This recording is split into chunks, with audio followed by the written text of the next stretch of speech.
Assalamualaikum warahmatullahi wabarakatuh. Perkenalkan, nama saya Sulistewati dengan NIM 6670250123. Kali ini saya akan mereview jurnalnya Bung Yebi yang berjudul Political Dynamic of Fulfilling Civil Rights of Religious Minority Communities in Cilegon City. Nah, kita masuk ke pembahasannya. Jadi dari jurnalnya Bung Yebi ini menyoroti bahwa komunitas agama minoritas khususnya pada umat Kristen di Cilegon ini menghadapi berbagai hambatan dalam menjalankan hak-hak sipil mereka, terutama kayak terkait pendirian rumah ibadah ya. Terus juga di sini ada beberapa hal yang penting. Yang pertama, terdapat penolakan yang kuat dari kelompok masyarakat yang bersifat konservatif. Nah, penolakan ini tuh kayak bukan cuma soal pendapat doang, tapi juga udah masuk ke ranah sosial dan juga budaya, sehingga keberadaan gereja tuh dianggap nggak sesuai dengan identitas lokal.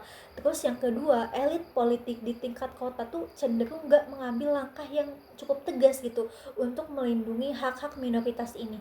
Mereka tuh sering kali untuk memilih main aman aja gitu, menyesuaikan diri dengan tekanan mayoritas daripada kayak dia tuh mengeluarkan kebijakan yang melindungi kelompok minoritas. Lalu yang ketiga, pluralitas emang udah sering dibicarain gitu, tapi implementasinya tuh kayak di sini tuh masih terbatas. Hubungan antara agama tuh cuma dilegalkan sebatas interaksi sosial yang ringan saja, seperti pertemuan atau kegiatan bersama. Tetapi di sini tuh nggak menyentuh pada aspek dasarnya seperti pendirian tempat ibadah itu. Lalu yang keempat, hambatan administratif juga menjadi masalah yang serius. Proses perizinan rumah ibadah menjadi sangat rumit dan nggak transparan, sehingga memperlambat bahkan menghentikan pembangunan tempat ibadah bagi kelompok minoritas atau komunitas minoritas. Nah, di sini juga ada beberapa dinamika politik yang memperkuat hambatan-hambatan tersebut. Nah, yang pertama, politik lokal di Cilegon ini sangat dipengaruhi oleh konservatisme. Pemerintah daerah itu cenderung untuk mempertahankan nilai-nilai tradisional mereka, tradisional masyarakat mayoritas, sehingga keberadaan dari minoritas ini sering ditempatkan dalam posisi yang gak setara.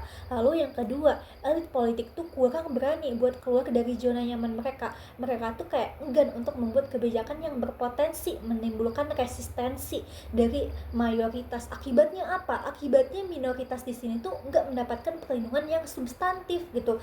Terus yang ketiga, dari jurnalnya Bung Yebi juga menekankan bahwa setiap orang tuh memiliki perbedaan yang unik, dan ruang publik itu seharusnya jadi tempat di mana semua orang tuh bisa mengekspresikan kebebasan. Namun di Cilegon ini ruang publik tuh belum benar-benar bisa memberikan ruang bagi keunikan minoritas untuk menjalankan ibadah secara bebas.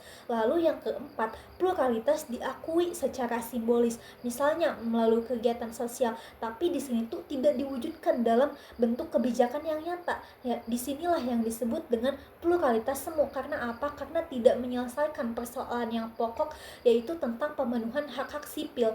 Terus juga di sini dari jurnal Bung Yebi itu ada beberapa rekomendasi yang sangat strategis. Yang pertama, ada dialog inklusif. Itu tuh perlu untuk memperkuat terutama antara pemerintah, tokoh agama mayoritas, dan komunitas minoritas. Terus juga yang kedua, perlu adanya kebijakan yang lebih proaktif. Lalu yang ketiga, ada peningkatan kepekaan elit. Dan yang keempat, reformasi administrasi perizinan tempat ibadah. Dan yang kelima, penguatan peran masyarakat sipil sangat penting dalam mengawal isu kebebasan beragama. Lalu saya akan membandingkan dengan 5 jurnal internasional ya. Yang pertama itu tuh dengan judul The Position of Religion Minorities in Indonesian Democratic Transition. Nah, ini tuh di sini tuh Regus tuh menjelaskan bahwa eksklusi politik dan kekerasan terhadap minoritas di sini tuh masih nyata, walaupun secara formal ada kebebasan beragama. Kristen minoritas di Cilegon ini menghadapi tekanan dan kurang mendapatkan perlindungan politik dari elit-elit lokal gitu. Terus yang kedua ada state, religion, and symbolic violence, religious discrimination and intolerance in Indonesia. Nah, di sini tuh menjelaskan hambatan birokrasi dan sosial terhadap gereja di Cilegon itu bisa dilihat dari bentuk tekanan simbolis, bukan kayak kekerasan fisik, tapi lebih ke struktur sosial, aturan, dan retorika politik yang membuat minoritas di sini tuh sulit untuk merealisasikan hak-haknya. Lalu yang ketiga, politik multiculturalism of minority religion in demanding freedom of worship. Nah, di sini tuh menjelaskan bagaimana komunitas minoritas agama itu aktif untuk menuntut kebebasan beribadah dan juga pengakuan. Ini sejalan dengan jurnal Bung Yebi kalau perlunya dialog yang inklusif, kebijakan proaktif, dan reformasi birokrasi agar apa? Agar minoritas di sini tuh bisa benar-benar punya ruang buat beribadah. Lalu yang keempat, the myth of pluralism, Nahdlatul Ulama and the politics of religious tolerance in Indonesia. Nah, di sini tuh soal Nahdlatul Ulama menunjukkan bahwa organisasi mayoritas itu bisa menjual pluralitas sebagai bagian dari citra politik tanpa benar-benar mendorong kebijakan yang nyata untuk melindungi minoritas. Pluralitas di Cilegon ini seringkali bersifat simbolis, kayak dialog ringan, pertemuan sosial, tapi di sini tuh kurang menekankan pada hak konkretnya gitu loh. Lalu yang kelima ada enforcement of human right in the Islamic perspective, legal pluralism in Indonesia. Nah, di sini tuh menunjukkan bagaimana sih hukum lokal kayak syariat, regulasi keagamaan, dan hak asasi manusia ini bisa bentrok.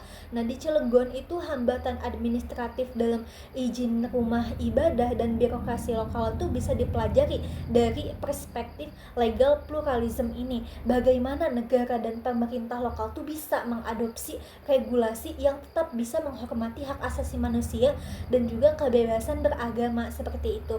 Mungkin itu saja yang saya sampaikan, kurang lebihnya mohon maaf. Wassalamualaikum warahmatullahi wabarakatuh.